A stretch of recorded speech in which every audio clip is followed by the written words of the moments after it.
حكاوي البنات بيختلف نوعها من مشاكل عاطفية لمشاكل اجتماعية مع الأهل أو مع الأصحاب أو في أي موقف من المواقف الحياتية. أهلا وسهلا بكم أعزائي المشاهدين وحلقة جديدة من برنامجكم حكاوي بنات. عندنا النهاردة أكتر من حكاية. أول حكاية عندنا النهاردة عن الصحاب. بنوتة مصاحبة شلة بعت رسالة وبتقول إنهم دايما مع بعض مع شلتها، نخرج سوا، بناكل سوا، بننزل الجامعة سوا، بنروح نشتري لبس سوا، وكل أسرارنا بنحكيها لبعض، واللي يشوفنا يقول علينا إننا أخوات. بس أول ما بيحصل خناقة ما بين الشلة بيعايروا بعض وبيتكلموا على بعض بالباطل. مش كده وبس، ده أنا فوجئت بالغيرة الشديدة مني لما حققت نجاح معين. انكشفت إنهم بيتكلموا عليا بطريقة غريبة بإني مش هستاهل اللي أنا فيه، ولقيتهم بيحاولوا بكل الطرق إني أبعد عن الوظيفة الجديدة كونها يعني مش قد كده، مع إن الوظيفة دي والله كانت حلمي. أنا محتارة ومستغربة إن بعد السنين دي كلها اكتشفت فيهم إنهم مش بيحبوا الخير. قولولي أعمل إيه؟ هقولك في اللحظة دي لا، إحنا مش أصحاب ولا أخوات، إحنا منافقين. أيوة بننافق بعض، إحنا كده أصحاب خروج، أصحاب قعدة تسالي. إنما أخوات وأصحاب ما أعتقدش. الأخوات ما بيعايروش بعض، الأخوات ما بيتكلموش في ظهر بعض. أختي لما حد يتكلم عليا أنا أرد غيبتها، مش أنا اللي أروح وأتكلم عليها. أختي لما حد يعايرها أنا أزعل علشانها، مش أنا اللي أعايرها.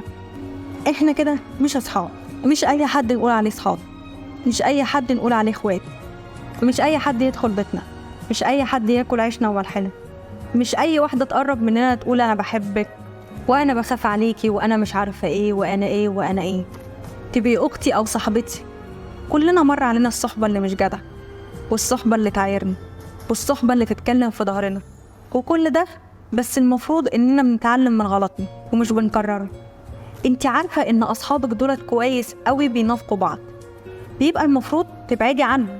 هما بس صحاب خروجة، صحاب قعدة، صحاب كويسين قوي جدا. إنما صحاب عيش وملح لا، ما أعتقدش. الصحاب مش عشرة، الصحاب مواقف. صاحبتي اللي تزعل على زعلة، صاحبتي حتى لو اتخانقتوا ما تجيبش سيرتك، ترد غيبتك. صاحبتك اللي تحافظ على زعلك، صاحبتك اللي تحافظ على علاقتها بيكي كويس قوي. نصيحتي هنا مش أي حد يدخل دايرتنا، مش أي حد يدخل بيتنا، مش أي حد نحكي له سرنا ويعايرنا بيه. ونتعلم من غلطنا، نتعلم من الناس اللي بنقابلهم، ناخد حذرنا. كفاية نفاق، كفاية خداع، كفاية حاجات كتيرة قوي وحشة بتعدي بيها كل يوم وبنتغاضى عنها. ويا ريت جدعنتنا وإخلاصنا نخليهم لنفسنا والناس اللي يستاهلوا. ندخل على الحكاية التانية ولكن بعد الفاصل. ابقوا معنا.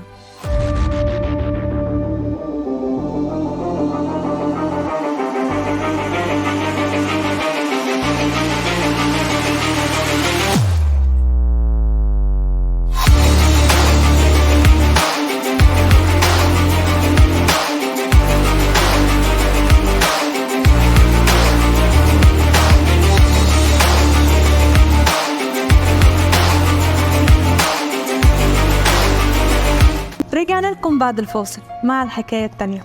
هي بنوتة بتقول إنها كانت مرتبطة بولد من وهم صغيرين، كبروا مع بعض يعني، ودخلوا مع بعض نفس الجامعة وتخرجوا. هو داخل الجيش وهي بدأت تشوف حياتها المهنية وتشتغل والكلام ده كله. إيه اللي بيحصل؟ إن بيجي لها عرسان كل شوية، وأهلها ناس شداد قوي وعايزين يجوزوها بنتهم بقى، حقهم يعني.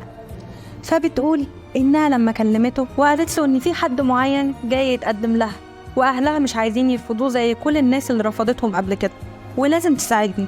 المفاجأة وكان ردوا عليها قال لها خلاص روحي شوفي حالك وحياتك، مش عارفة أعمل إيه. عايزاني أقولك تعملي إيه؟ متوقعة أرد عليكي بقولك إيه؟ أقولك عيطي ولا أقولك روحي تحايلي عليه؟ احمدي ربنا إن جاك منه في الوقت ده. ما تشوفي حياتك طبيعي جدا. أنا كبنت وفي علاقة ومع حد وإحنا صغيرين ودخلنا الجامعة، طبيعي جدا إن أنا أفكر في موضوع الجواز والكلام ده. بقى أقل حق من حقوقي إن أطمن. طب أطمن إزاي لما أجي أقولك إن في حد عايز يتقدم لي وأهلي مستحيل يرفضوا الشخص ده بالذات؟ فالمفروض إن حضرتك تطمني إنك هتعمل أي حاجة عشان أهلي ما يوافقوش، وإنك تقولي إني هاجي أتقدم لكي أول ما أنزل أجازة من الجيش، حتى لو أنا معيش فلوس في جيبي. أي حاجة بس عشان اثبت لك اني بس عايزك هبعت ناس لاهلك مثلا يمنعوا، هستلف تمن الدبلة، نقول بس كلام يطم ويحسسني اللي قدامك ده ان انا ضيعت سنين كتيرة قوي من عمري معاه، عايزني ومش هيسيبوه، ويحطني في وش المدفع ويمشي، ومش هيخليني اواجه اهلي لوحدي. حتى لو الكلام ده انك هتطمنها، بس ممكن هي مش هترضى ليك انك تيجي وتترفض، فتعمل اي حاجة مع اهلها علشان ترفض العريس ده. احنا كطبيعتنا كبنات مفيش حد بيغصبنا على حاجة. مبدئيا حوار اننا نتغصب ده كان زمان، انما دلوقتي احنا لو مش عايزين جوازة معينة او مش عايزين حاجة معينة بنعمل 100,000 حاجة عشان تبوظ. احنا ممكن نتخطب ونطفش اللي احنا اتخطبنا له وبعدين نفشكل الخطوبة دي وخلاص، ده لو اهلنا يعني كانوا شداد لدرجة اننا نتخطب بغصب عننا، فكلمتين يطمنوا مش اكتر. انما انت تقول لها خلاص روحي شوفي حياتك، فلا طبعا. مش كل السنين اللي فاتت دي ما كناش بنلعب، انما مجرد كلمة تطمني بيها وتريحني. لكن للأسف قعد اسبوع كامل ما يردش عليها في التليفون، تبعت له مسجات ما يردش، بتقول ما تعرفش عنه حاجة لمدة اسبوع. يا حبيبتي سيبيه وتخطبي للي متقدم ليكي ده، وان شاء الله ربنا يعوض عليكي. ما عنديش رد تاني ليكي والله العظيم. ما حدش يقول لي ان ممكن تكون ظروف. احنا دلوقتي مش بنقول انه يروح يخطب ويجيب الذهب بالشيء الفلاني او يتجوز بعد شهر او 2، احنا بنتكلم عن كلمة، على انك تقف جنبها بس. وبكده تنتهي حلقتنا النهارده.